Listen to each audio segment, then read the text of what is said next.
We'll hear argument first this morning in Case 17-1471, Home Depot versus Jackson. Mr. Barnett. Mr. Chief Justice, and may it please the Court, Home Depot is a defendant under any reasonable construction of that term, and in fact that's our only role in this case. We're just a defendant. Home Depot is not a counterclaim defendant. We didn't sue anyone in this case. Home Depot is not a third-party defendant. We're not being sued for indemnity or contribution. Home Depot is simply a defendant, the original defendant, to a consumer fraud class action filed in state court by Mr. Jackson. As such, we're within the plain terms of Section 1441A, are entitled to remove this class action under the Class Action Fairness Act to federal court, and the Fourth Circuit erred in holding otherwise. Because Home Depot is simply a defendant, this Court's holding in Shamrock Oil does not govern. As the Court is aware, Shamrock Oil is an original plaintiff case, not an original defendant case. The lower courts have erred in extending the holding of Shamrock Oil to say that basically you have to be an original defendant to be able to remove. The plain text of Section 1441A... I'm not quite sure, putting this outside the class action setting, generally all defendants have to agree to removal, and with some other limitations. If you're now an additional defendant to the action, why don't you need Jackson's approval to remove? And he's not approving because he's opposing. I don't expect he would, Your Honor. That's correct. Under 1441A and traditional diversity jurisdiction 1332A, you're correct that all defendants have to remove as a part of the procedure under 1446. Here, though, in Shamrock Oil, the Court went through the history of removal and diversity, understood that it was very important to the framers that diversity jurisdiction was in the original Constitution, Article 3, Section 2. Removal was in the original Judiciary Act of 1789, so it was important to the framers that each side have one shot at a federal forum. But that's not true. All defendants don't have a shot at removal, only if everybody agrees. In an original action, all defendants have to agree to removal, correct? That is correct, Your Honor. So not every defendant individually has a right to removal. Your Honor, in Shamrock Oil, the Court looked at that history, looked at basically Congress has said plaintiffs can't remove. We know that. Originally, the right to removal was given to defendants only for about 20 years after the Civil War. It was given to both plaintiffs and defendants. And then in 1887, again, it was given back to only defendants. So this Court in Shamrock Oil... My point still remains that the statute, by its own form, doesn't guarantee the power to every defendant to remove. So in Shamrock Oil, the Court, Your Honor, held because of this binary selection that Congress has made, you're either a plaintiff or a defendant. Well, if you're the plaintiff, then you're not the defendant. If your theory is this right of removal, how about an involuntary plaintiff? Under Federal Rule 19A2, some people can be made involuntary plaintiffs. Do they have a right to remove? No, Your Honor. The right to removal is given to the defendant or the defendants. They never had a chance. They never had the chance to pick a forum. That's the main support for your theory, which is that everybody should have one opportunity to choose their forum, correct? The defendant or the defendants is entitled to remove under 1441A. In Shamrock Oil, this Court held because the original plaintiff is not solely the defendant, they don't have that right. Therefore, also, you wouldn't need their right to consent to removal by other defendants. In the same scenario, the original defendant that files an additional claim bringing in a new party defendant, they're a plaintiff at that point. This Court in Merchant Heats and Light said you step into the role of the plaintiff. I understand your answer to Justice Sotomayor. It's that counterclaim defendants count as defendants for purposes of 1441, but plaintiffs don't, even though they counterclaim plaintiffs don't, even though they're the original defendant. Now, how can it be that the word defendant expands and contracts like that? I could understand an argument that everybody who's a defendant in any claim in the case might count as a defendant for purposes of 1441. But what I can't abide or understand, at least, is how the word defendant could be so Procrustean as to just happen to fit you.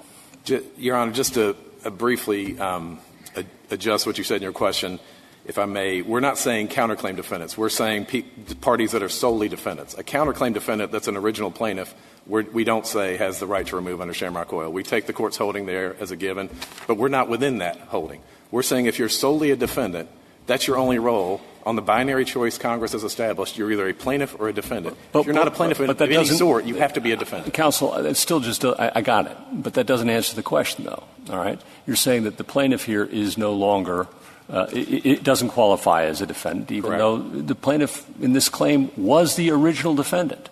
How could that be? How come they're not a defendant, too, for purposes of 14? Again, because as this Court said in Merchants Heat and Light, once you file that additional claim, third-party claim, that original defendant steps into the role of plaintiff. And just like any other plaintiff, like the original plaintiff, like this defendant plaintiff, those parties just go along with the removal. Plaintiffs don't consent to the removal, as Does your the theory Justice pointed fall out. apart if we don't accept your claim-by-claim analysis? You approach this claim-by-claim. I'm not quite sure how you can do that, since the statute speaks about a civil action, and it talks about removal of an action, not a removal of a claim. But assuming we don't accept your theory that removal's claim-by-claim, where does that leave you?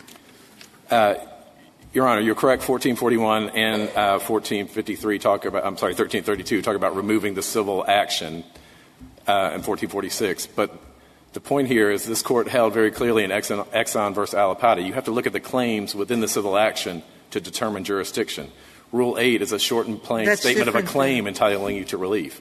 It's not the civil action that entitles the party to relief. It's the claim. You have to look at the claim to determine the amount in controversy. So the removal statutes say you look at the action, not. Well, 1446B says that once there's a claim that establishes jurisdiction, that's when you have 30 days to remove. The claim is key here. The civil action is just the overarching matter or lawsuit. You don't have a right under your theory to you have a right that you don't have normally.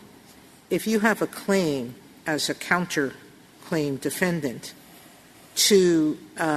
that's not based on original jurisdiction, you're still claiming you have a right to remove?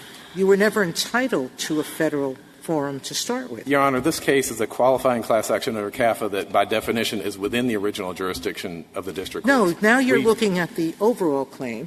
You're not saying to us, look at the claim that makes you a defendant. The claim we removed is the class action. We weren't in the case before the class action. Well, that is so true. So we're not a counterclaim defendant. But under your theory, if there's a counterclaim defendant and it's not filing an original action, you could still remove. I'm sorry. Could you repeat that, Your Honor? If you're looking at the claim, if you're a counterclaim defendant, are you looking at the original action or are you looking at your action? We're looking at the claim that's being removed. But just to be clear, we are not a counterclaim defendant. Rule 13 is specific on what counterclaims are. That's a claim a party has against an opposing party. We were not in that original case. That's absolutely correct. But 1441 does not say only the original defendant can remove, does not say only claims brought by the original plaintiff can be removed, doesn't say only claims by the original plaintiff against the original defendant can be removed. But Mr. Barnett, as Justice Sotomayor was saying, 1441A, which is the principal removal statute, says that a civil action, not claims, but a civil action, can be removed where the district courts have original jurisdiction. And what I've always taken that to mean is that to look for original jurisdiction, you look to the plaintiff's complaint. The original plaintiff gives you original jurisdiction. So there, the plaintiff's complaint doesn't have any claims that belong in federal court. So where do you get the authority to remove under 1441A? Again, Your Honor, this class action qualifies under CAFA, which establishes that it's within the original jurisdiction of the district courts. Well, your claim might be under the original jurisdiction of the district courts if or not your claim, but the claim to which you are defendant, if that had started the lawsuit. But that didn't start the lawsuit. The lawsuit, the civil action, was started by a claim that's completely non-federal in nature. And you look to the original claim to decide whether the courts have original jurisdiction, don't you? Your Honor, this is a somewhat unusual situation, although it's becoming increasingly less unusual because these class actions keep getting filed. But to your point, Mr. Jackson essentially filed a new civil action in the existing case. Rule 3 says a civil action commences with the filing of a complaint in court. Well, it might be unusual, and it might be that the rules weren't contemplating this situation, although I don't really think that that's true because the rules contemplate very liberal joinder and of all parties.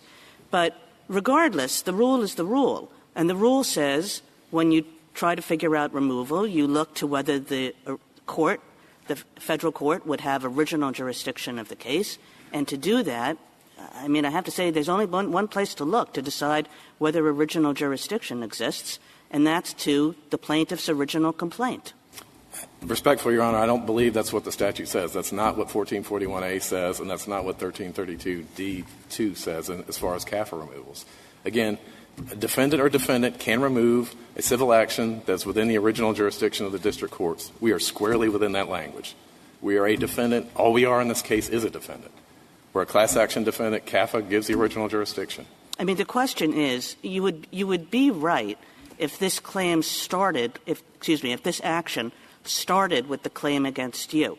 But it didn't start with the claim against you. And you're suggesting that we essentially ignore all this language about original jurisdiction in order to, get to this second claim. But the second claim isn't what counts under 1441. What counts under 1441 is the first claim. Your Honor, I would agree with that analysis if 1441A said only claims brought by the original plaintiff or only the original defendant can remove, but it doesn't say that. All it says is original jurisdiction. This class action is within the original jurisdiction. I mean, I'm repeating myself, but to decide whether original jurisdiction exists, you look to the original claim. That's what original jurisdiction is. Well, Your Honor, again, we don't think we think that's an atextual reading of the statute. I would also point out that the other side has said that it's sort of unanimous view of lower courts that you can only have the original defendant remove and you can't look beyond that. Actually, the 5th and 11th circuits have allowed additional party defendants, new defendants added to cases to remove. So the analysis you're talking about has not been uniformly applied throughout the federal courts. We think it only makes sense. I mean, again, we're not in the case prior. The first time we're brought in the case is with a summons, and under Rule 4, the summons goes to the defendant. That's the plain language. We got a summons and complaint in this case. We had to be brought into the case. We're not in the case otherwise. Argue this, and there's what I'm about to say has some flaw. And I'm trying to figure out what it is, because they don't really make this argument. And therefore, it stopped me. And I wanted to see what the answer was. All right. A class action may be removed, right? Correct. Okay, so we go look to see what is a class action.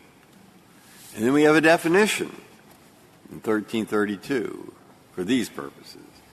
It says the term class action means any civil action, okay, this is a civil action, filed under Rule 23. Well, a civil action filed under Rule 23. I mean, the plaintiff filed a civil action under Rule 23. Or a state court equivalent. But that wasn't a class action. And you didn't file a civil action under Rule 23. What you were the defendant. And you brought a counterclaim against a third party. Or you're the third party, or whatever. We didn't bring a counterclaim. No. It's somebody that, I'm sorry, the other. The plaintiff, no, it's not the plaintiff. The plaintiff, see, that's the hard part. It's like an Abbott and Costello movie, I mean, but look, A sued B. And A's the plaintiff and B's the defendant. And then B sued you. Correct. And so you're C. Okay? Over here. So being C over here, B, who's the one who sued you, did he file a civil action under Rule 23? Yes, I don't think he did. Did he? Where does it say he did? What he did was he filed a... I think he clearly did under CAFA. That's what he says. But he's bringing within the rules, what is it called, a third-party claim? Again, Your Honor, there's a lot of shorthand that's involved in this, and unfortunately it's just generally inaccurate. We're not a counterclaim defendant. We're not a third-party defendant. Forget what you're not. We're but just I want defendant. you to know, I realize that, but it's only if it's a class action, a civil action filed under Rule 23. Now, did the person who filed the class action, whose name happens to be B, did that person file a civil action under Rule 23? Yes, Your Honor. So yes, and how do we know that? I would turn the Court's attention to Dart Cherokee, where you ran through the CAFA analysis on the slip opinion at page 2 and said 1453 directs you to 1332D, as you noted. Mm-hmm. We look at D1 for the definitions of class actions. That's a filing under Federal Rule 23 or a state equivalent. It is? Where does it say that? In 1332D1. No, I know. No, where does it say the rules that when a defendant files a class action, namely B, against C, that is an action filed, a civil action, because civil actions are usually filed by plaintiffs. Where does it say that action filed by B is a civil action filed under Rule 23? That's a civil couple things. 1332D just refers to a filing by a representative party. That's the language the statute uses. Mr. Jackson certainly is a representative party. He's a class representative. He refers to himself as a plaintiff in the filing. You're not getting direct answer. And the civil action is defined in D2. It says a civil action. The argument is that what Mr. Jackson filed against you was not a civil action filed under Rule 23. Exactly. And if that is the case, then I don't know what rules would govern this claim that Jackson filed against you. Is this some kind of class action that is not – is this some sort of suit that is sort of like a class action, but it's not under Rule 23, so none of the requirements of Rule 23 would apply? I mean, the argument is – it's a clever argument. Comes out of I don't know where. The argument is, no, it's not – he didn't file a class action against you under Rule 23, but when the Court adjudicates this action, it should apply the rules that – it should apply the Rule 23 rules.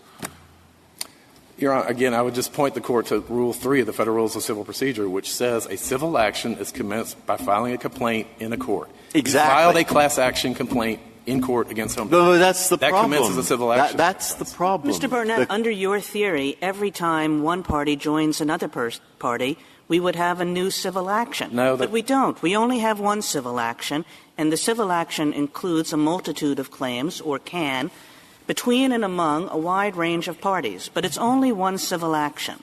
Your Honor, that's not our position. A counterclaim against an original plaintiff would not constitute a new civil action. But when you're bringing in a new defendant by summons — You're excluding one kind of claim, which is the claim against an original plaintiff.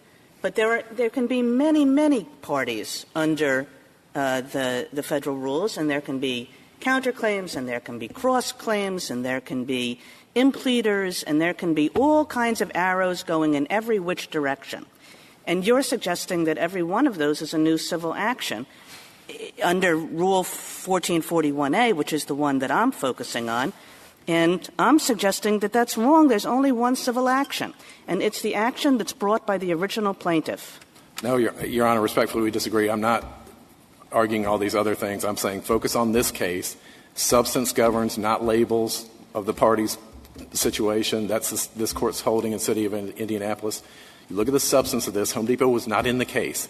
This document is just a class action complaint against us. And Rule 3 clearly says filing a complaint in court establishes a civil action. Mr. That's all that Burnett, you're happened suggesting here. that we should look at this case as though the original claim never occurred, and we should pretend that the claim started with the original defendant. But the case did not start with the original defendant. The civil action started with the original plaintiff, who brought a claim against a defendant, who then brought a claim against you. And this is all – I mean, of course, the claim against you is governed by Rule 23, but all of these claims are one civil action. And the question is, what gives you the ability to remove that civil action if there's no original jurisdiction over it? But the plain language of 1441 and CAFA give us original jurisdiction over this claim. Over the claim, but and 1441 does not speak in terms of claims. Right. 1446 does. 1441C does refer to claims. 1446B says the procedure starts when you have a claim that establishes federal jurisdiction. This Court in Exxon said once you have one claim within a civil action, the entire civil action is removed. We're saying you remove. The reason why claims are there is that's to deal with a plaintiff that's bringing 3 claims and one of them raises a federal question and 2 of them don't. And then all that 1446 is saying is that when you're in that position, the one claim that raises a federal question is going to be able to get you into federal court. So there's your claim-by-claim analysis. But the action is what is removed, and the action is removed by determining whether there's original jurisdiction, which is determined by looking to the original complaint. Respectfully, Your Honor, that's not what 1441A says. So we're traveling under the plain language of that statute, the plain language of CAFA, and we would say you would certainly remove the entire civil action if there is supplemental jurisdiction over that original $10,000 debt collection action by Citi against Mr. Jackson. Of course, those claims are no longer in the case at all. No claims by or against Citi are longer in the case. But you would either keep that under supplemental jurisdiction or sever it off and send it back to state court. A $10,000 claim belongs in state court probably. But we can remove the class action. It's within the original jurisdiction of the district courts. That's what CAFA clearly says. We're not expanding federal jurisdiction. This case could have been filed as a standalone against us in federal court or could have been filed as a standalone against us in state court, and we would have removed it. The fact that Mr. Jackson chose to file a new class action proceeding in an existing case, that does not serve to defeat removal. I mean, that's the approach the plaintiffs are trying to take, but that's not how the law operates. A couple other things, Your Honor, I would just mention. The cases following Shamrock Oil that have held, the lower court cases that have held that only original defendants can remove, those are all based on the presumption against removal. This court already held in Dart Cherokee does not apply to CAFA. And frankly, that presumption really does not appear to be well-founded in any event. When you look at the significance the framers put on diversity jurisdiction, put on removal jurisdiction, when you look at this court's cases like Exxon again, where the court said, we're not going to apply jurisdictional statutes too broadly, but nor are we going to read them too narrowly. Or you look at a case like Reyes Matta that says federal courts have a virtually unflagging obligation to exercise jurisdiction where it's found. And then when you have the supremacy clause in the Constitution, basically these are cases of concurrent jurisdiction. They're going to go forward in one venue or the other, state or federal, but there's no reason for federal courts to put a thumb on the scale and send them to state court to resolve doubts in favor of remand. That just shouldn't apply in a traditional diversity setting, but the court's already held under CAFA. It does not apply. Can I ask a question about, because it is important to me, about how lower courts have interpreted things for decades now, since Shamrock? Basically, your argument has been rejected by virtually every district court. Not surprising it hasn't gone to the circuit courts because you generally can't appeal a remand. Pre-CAFA, that's correct, Your Honor. That's correct. So, to me, doesn't that have some force? Couldn't and shouldn't I presume that given the state of the law, which was unanimity on this question, why shouldn't I presume Congress in creating this class action statute removal and in addressing these questions over the years wouldn't have understood that this was the state of the law, that your position was not accepted? Well, again, Your Honor, that's actually not an accurate state of the law. As we point out in our brief, the Fifth and 11th Circuits have allowed additional parties, third parties, to remove in these circumstances. Not class action cases, but traditional cases, traditional diversity cases. Those cases are from the 80s and 90s. So on this point about if you rule in our favor, there's going to be this flood of cases in the federal courts, I would say look at the Fifth and 11th Circuit. Have there been a flood of cases in those circuits? No, there haven't. And that's the law. As you point out, there was not a lot of circuit law on this pre-CAFA. This issue, I think tellingly, only arose post-CAFA as a way to get around CAFA. There were no counterclaim class actions being filed before CAFA because there were much easier ways for plaintiffs to stay out of federal court. It only is when CAFA came into play that this device became more widely used, and it's a growing trend. Sorry, Your Honor.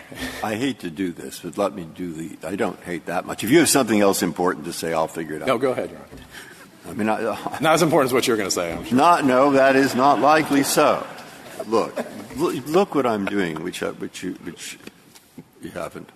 I'm sorry? I don't think I've shown you what I'm doing. I'm going back to where it says in 1453B, what is it we can remove? A qualifying we can remove. class action. No, wait, no, less than that. I'll figure it out later. I don't want to interrupt your rebuttal time. All right. I'd like to reserve the remainder of my time for rebuttal, Your Honor. Thank you, counsel.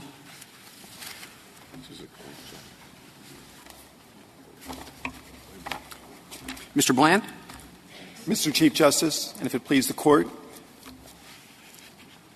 since the original jurisdiction idea has really been set forth here, and Justice Sotomayor correctly pointed out that the case law under 1444A is virtually unanimous on our behalf, and what my friend says is that actually there's a division among the case law, that the Fifth Circuit, the 11th Circuit disagree. The Fifth and 11th Circuit cases, Your Honors, are talking about a different statute. It's not 1441A, it's 1441C. 1441C draws the exact distinction that Justice Kagan draws. In other words, 1441C talks about claims. 1441A talks about a civil action, the single unitary civil action that starts when a plaintiff files a complaint. Well, but 1446B, which is setting forth the procedures for removal, it refers to the notice of removal of a civil action or proceeding. Yes, Your Honor. Well, so it doesn't have to just be a civil action, does it? Well, however you want to conceptualize it, it seems to me that you might conceptualize it as including what would otherwise be a freestanding proceeding, such as the one where B sued C. But then it also talks about a proceeding. And even if you don't think that's a civil action properly conceived, it's certainly a proceeding of some kind, isn't it? Well, I don't think it's a proceeding is not an action over which you'd have original jurisdiction under 1441A. And as I understand the relationship between 1441A and 1446, Your Honor, 1441A is the part of the removal statutes that says here are the types of here are cases over which there's removal jurisdiction. And then 1446 are the procedures that go through. You have to have everyone has to agree, and you have to do it within so many days, and this sort of thing. Well, do you think those procedures apply to 1441A? They do apply to 1441A, except where they've been amended by CAFA. But 1441A is where the grant of original jurisdiction, or where the grant of jurisdiction comes from. And this Court has repeatedly said that if there is not original jurisdiction over the claims in the over the plaintiff's complaint, if there's not original jurisdiction over the plaintiff's complaint, that you don't meet the you don't qualify for removal. So that goes back to the Planters Bank case, the Union Planters Bank case in 1894 is a central case that sets this out. Then it was applied the next year in a diversity case, the Mexican National Railroad case. My friend has said that the original jurisdiction rule doesn't apply in diversity cases. That's wrong. It was applied in a diversity case right after it was first enunciated by this Court. And the original jurisdiction rule of 1441A is where all of the district courts starting in the 1950s that were looking at Shamrock Oil and then said, yes, the same rule that applies in Shamrock Oil also applies to third-party defendants, counterclaimants, cross-claimants, what have you, that it doesn't turn upon the nature of whatever state or federal rule, procedural rule is bringing someone in, that the substantive question of is there jurisdiction goes back to the original jurisdiction test. And that's why the 1441A distinction between 1441A and 1441C, which relies upon a claim, is so important. There are other statutes that create federal jurisdiction over claims. For example, the Bankruptcy Code. My friend would have a terrific argument, and we would be in terrible shape if we were arguing a bankruptcy case. But because we are arguing because the jurisdictional test here is 1441A, which has always turned on can you find jurisdiction in the plaintiff's complaint, it's really a different animal. But what you're arguing is not based on the language, not based on the term original jurisdiction in 1441. It's based on the well-pleaded complaint rule. Am I right on that? Actually, Your Honor, I don't think you are right, and can I try and explain? I think this is sort of complicated because I think the Court has sometimes used these words to mean the same things, and they really don't. So the original jurisdiction rule for 1441A, what it says is that you look to see whether there is jurisdiction from the plaintiff's complaint. That's I'm sorry. No, go ahead. Okay. So the well-pleaded complaint rule, by contrast, comes from 1331, which is the substantive the federal question jurisdiction statute. And it's a way of finding out, is there original jurisdiction? So you only look at the complaint, but the well-completed complaint. But you're saying there would be original jurisdiction if this claim were in the case at the beginning. You would agree with that. So you're saying it's original jurisdiction at the beginning, right? That's that's right. So you're reading that into the text. Well, original is at the beginning, isn't it? No, well, it's jurisdiction at the beginning from the original complaint. I totally agree. You agree with Justice? Yes. You agree Absolutely. with Justice Kagan's answer to my question?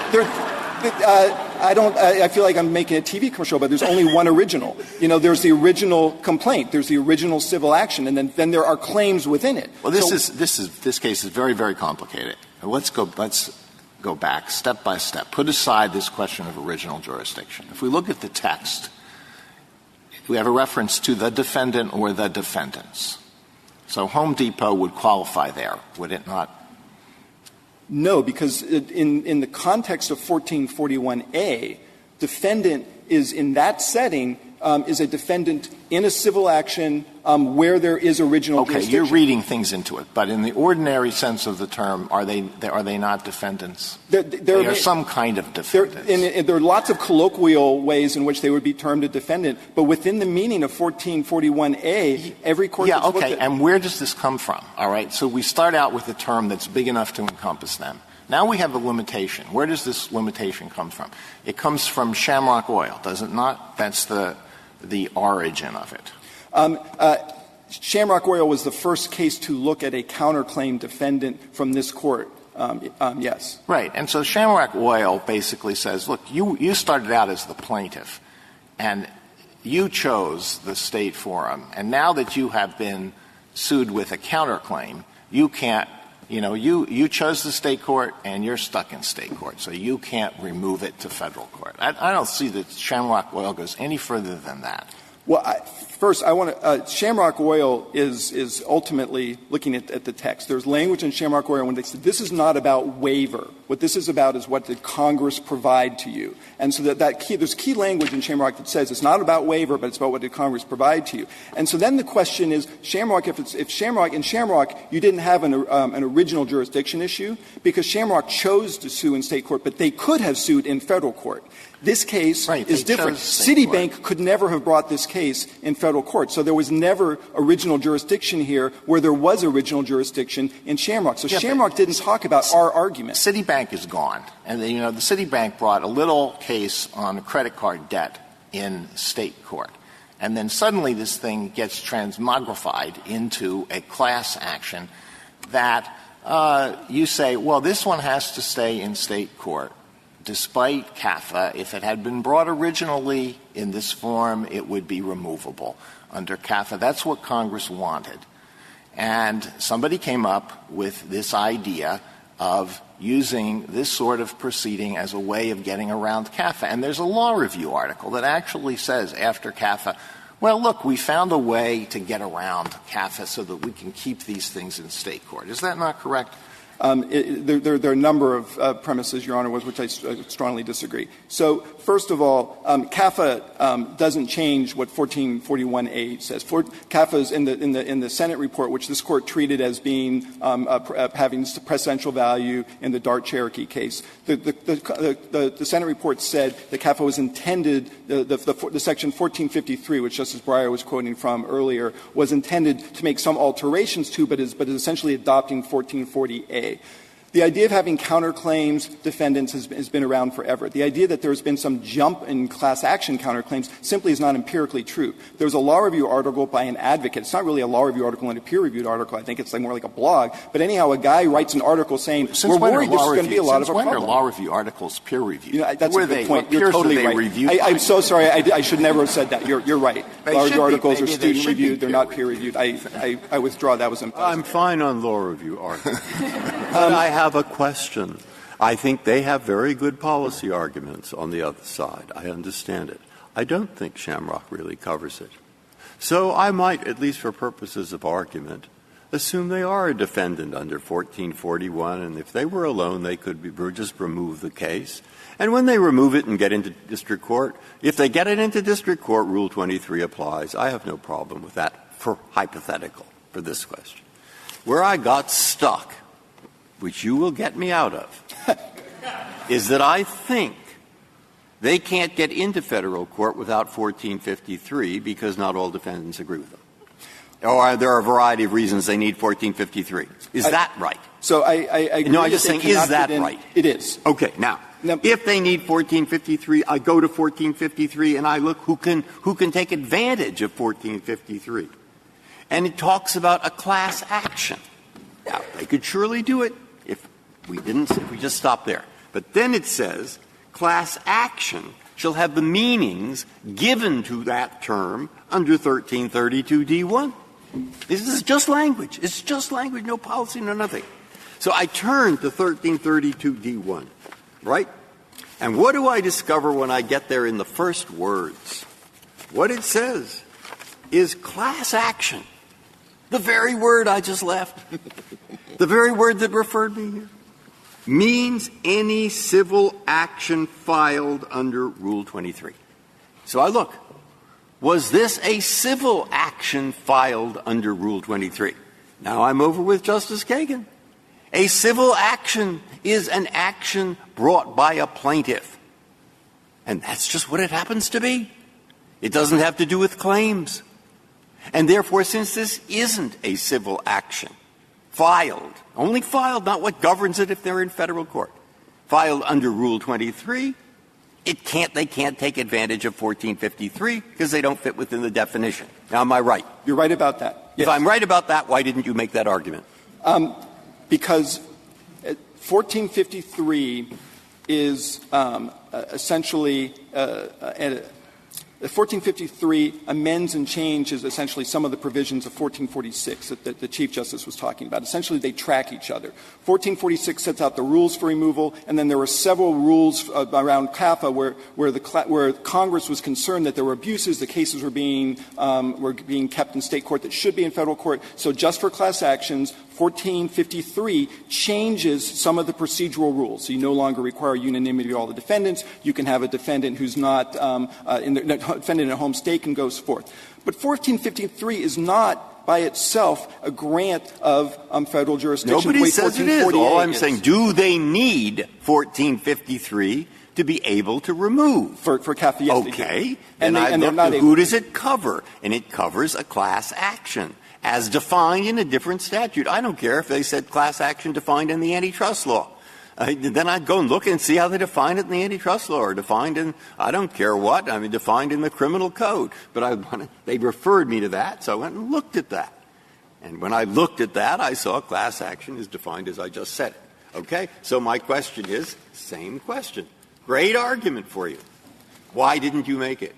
And so there's something wrong with my thinking. And that's what I'm trying to find out. Well, I think that we were focusing on 1440A as the grant of removal jurisdiction, 1446 as the procedures, and 1453 not as a new grant of removal jurisdiction, but just more procedures. And so to the extent that there's just no original jurisdiction over civil action under 1440A, we think that's the end of it. So that's where we have focused the vast majority of our advocacy. I think that the point you make about 1453 is extremely clever and wish we had articulated it more better. But I wasn't trying to help you. But I do think that 1440A is where this case starts and ends. The original jurisdiction cases going back to the 1890s really govern. I want to point out for a second now, since there's been a lot of discussion about this difference between a civil action and a claim, and also this word defendant, if it's defendant now, is not just the original defendant, but a defendant's a cross-claim or counterclaim or whatever different rule you want to use, 13, 14, 19, or something like that, that it's going to have a gigantic effect not on class actions, but on all sorts of individual cases. And here's why. So picture just a regular state law negligence case where defendant's resident of the same state as the plaintiff. And the defendant would really like to be in federal courts. They'd like their first bite at the apple, right? And they have an out-of-state insurer Right now, if that defendant brings a claim against the out-of-state insurer, no diversity jurisdiction, even if it's over the jurisdictional amount, because you don't have complete diversity. You have a defendant and a plaintiff the same. Under their rule, now what you do is you look at it claim by claim instead of by the original civil action, going back to the word original. So if you now start looking at things claim by claim, there is diversity between the two defendants. So every single time you have a personal injury case in which there's a defendant who wants to be out of federal court and they have an out-of-state insurer, so basically any company who's not in Connecticut will be able to now name their insurance company through some sort of third-party claim. And now why isn't there diversity jurisdiction? The simple answer is there is. Another thing that their idea is of broadening the idea of definition of what is a defendant from the rule that has been affirmed by literally dozens and dozens of district courts and circuit courts around the country for years, and you go from 1448's limit on civil action to instead have a rule that's going to turn upon claims, is you could start having a lot of business-to-business disputes that right now would be in state court that could get into federal court. So, for example, there are a lot of cases in which corporations would rather have their cases, with all respect to the federal courts, in Delaware state courts, where there's a lot of sophistication, a lot of rules that have been built up. There are a lot of Silicon Valley companies who are more interested in being in San Jose, in the state courts of California, where there's a lot of sophistication around their particular issues that's built up. So what happens if you're a defendant in one of these cases and you suddenly decide, I really wish I hadn't made this deal because the law that's built up is bad for me? You find another company, bring a cross-claim against them. Now, under their theory, whether or not there's diversity is based upon a claim-by-claim basis. You look at them and say, oh, we're going to bring a cross-claim against them. They're a defendant, because even though under all the law that's existed up to now, we're now going to change this, and defendant's not just going to be the defendant of the original claim. They're going to be a cross-claim, counterclaim, whatever. And those cases, a company's going to be able to change its mind and bring those cases in court. Perhaps it's not possible to decide this case in a way that doesn't effectively decide all these other different situations that you've posited. But if we look just at what happened here, and this involves this implicates not just the original removal statute, but CAFA. Is there any good reason why a claim like this, if you accept CAFA, why this should not be removable to federal court? Yes, Your Honor, because CAFA is a balancing act. CAFA is, if CAFA was a preemption statute, it would not be a field preemption, it would be an express preemption. Congress saw certain problems that they were unhappy about, and they solved those problems. And you think CAFA said, well, if a claim like this is filed originally in in state court, it can be removed. But if it comes into the state court in this strange sort of backdoor way, then it has to stay in state court. You really think that that's a possible decision Congress would make? So first of all, I do think it's possible because, as Justice Sotomayor said earlier, I think that you assume that Congress knows the backdrop against which it's legislating. They have a bunch of lawyers when they're writing these laws. Congress had repeatedly changed the jurisdiction statute. So in 2011, there was the amendment to overturn this Court's decision in the Holmes versus Vornado case, where the Congress said any party can remove a case, not a defendant, in the American Invents Act. The American Invents Act is great. That's based on Congress could have done it. The idea that they were aware of these district court cases. They're almost all district court cases. That's correct. And they said, well, okay, we want to accept that. Right.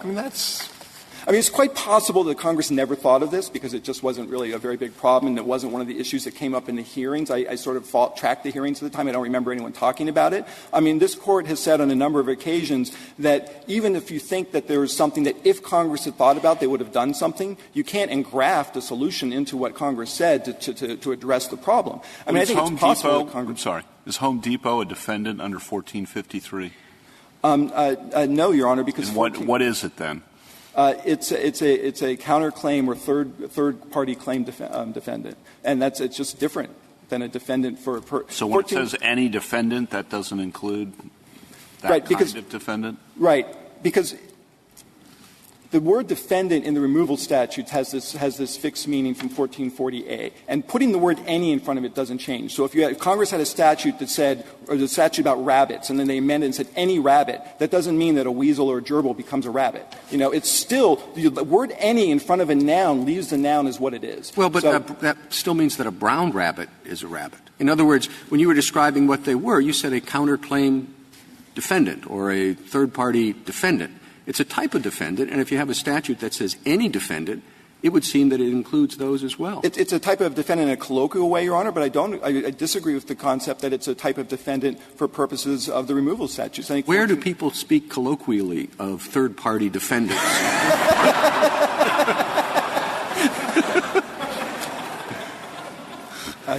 Which was not necessarily meant that way. It's only used as a fairly technical term. Right, and in the removal statutes, the word defendant has this meaning where it's not by itself, but it's cabined by civil action on one side and original jurisdiction on the other side, which this Court has repeatedly interpreted to say that third-party counterclaimants and so forth and in all other settings are not included. So the only question is, does CAFA change anything by sticking the word any in front of it? But the thing is, we know what Congress was trying to do in that sentence. What Congress was trying to do was, there was a concern that plaintiffs' lawyers were supposedly going out and suing several defendants, and they would pick one who was sort of their buddy, who was not going to agree to removal. And so then that one, so you wouldn't be able to get unanimous agreement from all the defendants to remove. And so that's what that provision was aimed at, was the unanimous consent that everyone was supposed to agree. And the Senate report says that clear as day. And if you read the whole sentence in context, what the word any there means is each and every. It means each and every. And they're saying each and every defendant separately has the right to remove this case to federal court. But it does say, you heard his policy argument. It's a little hard to see why, if you understand it, and he does use the rules use the word defendant to refer to his client in this situation. The statutes use it. It has some other qualifications in front of it. So policy, language is possible. Why isn't he right? And I grant you that I've only been able to say that once I got into this. I had to get through the argument, but I don't know the answer to that. So why isn't he on the policy and on the policy? On the policy and on the brown rabbit analogy. Okay. CAFA was a compromise. The Chamber of Commerce brief colorfully calls it a grinding 8-year battle. There were a series of changes that were made over it. There were times in which it was going to cover more than it ended up covering. It shrunk somewhat. There were a lot of people who wanted more cases to stay in court. The Senate report, actually, they have one of those things, where they say, there's those sort of lists, 5 myths. They say things that bad things people say about CAFA but aren't true. One of them was, some people say it's going to federalize all class actions. Actually, we expect that more than 50% of class actions will remain in state court after CAFA. It was never intended to federalize all class actions. Judge Easterbrook, the Seventh Circuit in the first bank case, said, look, if Congress had wanted to say we want to federalize all large multi-state class actions, they could have said that. They could have written the equivalent of a field preemption. But instead of treating this as something where they were trying to federalize all class actions, they didn't throw a hand grenade. They were shooting rifle shots at particular abuses that they saw. And you can see it when you look at how 1453 tracks 1446. There are certain things that Congress was upset about, and they were trying to fix those things, and they weren't trying to federalize everything else. There are a lot of reasons why you don't want every single class action in federal court. This case, for example, is a case involving 286 people, 90% of whom live in North Carolina, who have claims entirely under North Carolina law against a North Carolina defendant and Home Depot. This is not the kind of case. This case, even if there's a way in which this entire argument, in some ways, Your Honors, is incredibly complicated for me, at least, is an abstraction in the sense that this case is going to end up in state court under the home state removal, the local removal section anyhow of CAFA. CAFA has an exception that we put forward in our brief. This is a local controversy if you've ever heard of one. But CAFA was not attempting to nationalize everything. If they had, they would have gone in a different way. There are a lot of decisions Congress has made here. When they've wanted to say claims, they've said in the Bankruptcy Code in 1441 claims. When they wanted to say civil action, they've meant something else. If they'd wanted to federalize everything, they would have federalized everything. They didn't want to here. If they had wanted to say third-party counterclaimants, they would have done exactly what they did in the America Invents Act, where when they didn't like one of this Court's decisions, that admittedly was under the well-pleaded complaint rule, but in footnote 2, this Court cited the exact same language that we were talking about under the original jurisdiction statute. And so it's clear that it's a removal rule. It's not a subject matter jurisdiction rule. It's a removal rule. And the same rule has been applied in a bunch of diversity cases. Congress made that decision in that statute, and they didn't make that decision here. This is an issue where if Congress is unhappy about this, they sure know how to fix it. They've done the exact same thing in the America Invents Act. The bankruptcy code is written differently. They know how to say party instead of defendant. They know how to say claim instead of civil action. The statutes here, it may well be that if Congress had thought about this in CAFA, they'd have said, well, we don't really like that. They would have done something differently. But you can't rewrite the statute for them on the grounds that they didn't. Well, they could have been more specific in a way that favors Home Depot. They also could have been more specific in a way that favors you, right?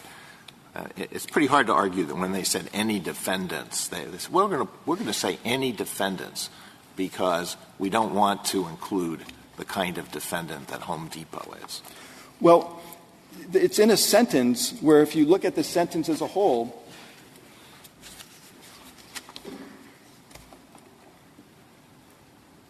it says, class action may be removed in accordance with Section 1446 without regard to whether any defendant is a citizen of the state in which the action was brought, except that such action may be removed by any defendant without the consent of all defendants. When they use the word any there, they mean each and every. What they are trying to do is solve the problem I was just talking about a second ago about where you have the unanimous requirement that everyone has to agree to remove. It's absolutely crystal clear what they meant, and they said in the Senate report what they meant. And so to take that word and say that now it's going to change the nature of a defendant so that the Section 1440A is now going to mean something different for class actions than it means everywhere else, that's really a problem. Why doesn't each and every? Why doesn't it mean each and every defendant in the civil action, in the proceeding? Because what the point of what they're saying is they're saying each and every defendant has a separate right to decide that they want to remove the case to federal court, that you don't have to have unanimity. And the Congress said the point of what we're aiming at here in the Senate report was to avoid unanimity. Well, it still works with respect to Home Depot. With respect, Your Honor, it is a procedural change that tracks part of 1446 and says this doesn't apply here, but it is not changing who has the right, the power to remove under 1440A, where the word defendant has a different meaning. The word defendant there, it talks about original jurisdiction, and Home Depot certainly does not have original jurisdiction here under the whole line of cases, both from this court and then the ton of district court cases that came afterwards applying it to third-party counterclaim defendants. Is what you're saying, Mr. Bland, that 1446 changes a number of the procedures by which you can remove? It does not. It never. 1453 is the CAFA one. 1453 changes 1446. Right. Sorry, but otherwise you're exactly right. Sorry. I'm confusing things in an effort to make them more clear. So it's my life. 1453 changes a number of the procedures in 1446 so that there are different procedures in CAFA suits as to removal. 1453 does not purport to and simply does not affect the grant of removal jurisdiction. The grant of removal jurisdiction can only be found in one place, and that's in 1441A. Yes, exactly, Your Honor. And so if there are no further questions, that's exactly right. And if Congress wanted to change it, they could have. Thank you so much, Your Honor. Thank you, counsel. 5 minutes, Mr. Barnett. Thank you, Mr. Chief Justice. A couple quick points, Your Honors. The compromises that were done in CAFA were on things like, is the amount in controversy going to be $1 million or $10 million? And they settled on $5 million. There are no compromises on these qualifying $5 million plus minimal diversity class actions. Those are all capable of being removed under CAFA. On Justice Kagan's original jurisdiction question, just to be clear, original jurisdiction does not mean the case as originally filed. 1446B and 1332D7 in CAFA both recognize a case can start out not within the original jurisdiction, not removable, can become removable subsequently and within the original jurisdiction. And that's exactly what happened here. We had a qualifying class action filed under CAFA that allows for removal. On Justice Kavanaugh's question, of course we're a defendant. I mean, they want $5 million plus from us. I don't know what else you would call us. We're a defendant. In conclusion, Your Honors, Home Depot is simply and solely a defendant. Shamrock Oil's holdings should not be extended to parties like Home Depot that are solely defendants.